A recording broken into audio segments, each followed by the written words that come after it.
Në një harë kohor prej 10 vitesh, ndërkohë që vendet e tjera të Bashkimit Evropian kanë një rritje për dekadë 2.1 vite, ne kemi pësuar një rritje prej 9 vitesh. 24.3 vjeç është sot mosha mesatare e popullsisë shqiptare. Vetëm një dekadë më para ajo ishte 35 vjeç, me fjalë të thjeshta, më shumë pensionistë dhe më pak të rinj. Përveç se ulës së lindshmërive, që është faktori i parë, i dyti është pikërisht migrimi që ka qenë me ritme nga 1990 deri më tani me ritme shumë të larta. Flasim për afërsisht 38% të popullsisë shqiptare që ka emigruar nga vite 90. Me numra afërsisht 1.112.000 shqiptarë.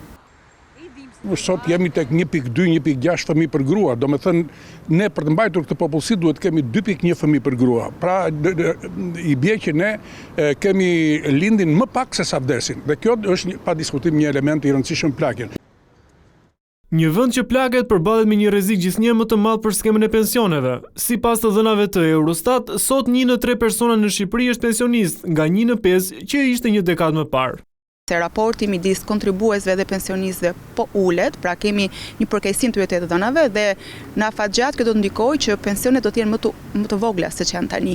Në shoqërinë shqiptare po prishet balancat që rrezikojnë skemat e mbrojtjes sociale dhe të sigurimeve shoqërore, sepse po prishet raporti midis atyre që kontribuojnë, që kanë të bëjnë me njerëzit që janë punësuar dhe që lidhet me praninë e tyre në sektorët prodhues dhe jo prodhues si kontributor për të mbajtur këtë skemë të sigurimeve shoqërore, dhe nga ana tjetër kemi një shtim të përshpejtuar të numrit të moshuarve që hyjnë në skemat e ndihmës ekonomike.